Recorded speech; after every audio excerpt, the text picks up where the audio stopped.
Izquierdo Úbeda del Valencia de Raimán. Akram Zoubir del Valencia de Raimán. Borja García del Colegio Argos. Jorge Martín del Club Atletismo Puzol. Manel Martínez del Club Atletismo Puzol. Manuel Pérez del Valencia de Raimán. Sergio Azul del Valencia de Raimán.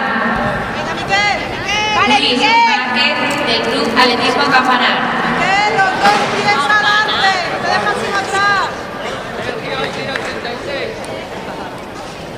Está todo calculado. Mira ahí.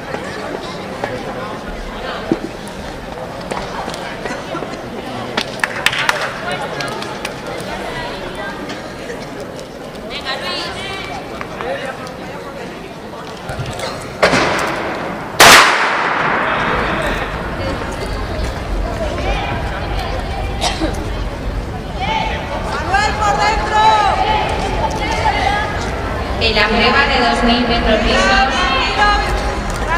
femeninos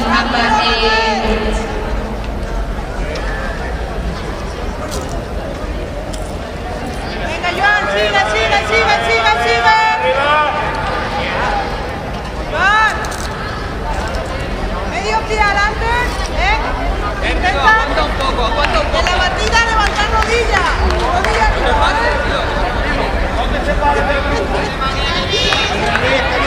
Venga atrás, venga Manuel, venga Hugo. Vale, Gerard. Las manos, no te las dejes aquí. Salta y adelante. Venga, manos adelante, Gerard, va. Venga, Sergio. 1-10. un delegado del Club Atletismo y la Valdirna que suba urgentemente a megafonía. Gracias. Venga Manuel, venga Hugo. Venga. Que no se nos vaya, Manuel. ¡Al detalle uno, Luis!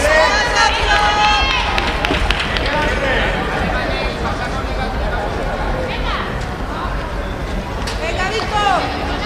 Los dos pies adelante. ¡Va, rápido!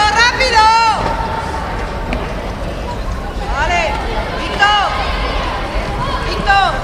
En la prueba de 2000 metros lisos femenino ha quedado primera Sara Blasco con una marca de 8:42.96.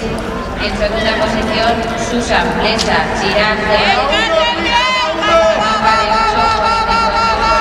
8:42.49. Estas atletas acuden a zona de podio para la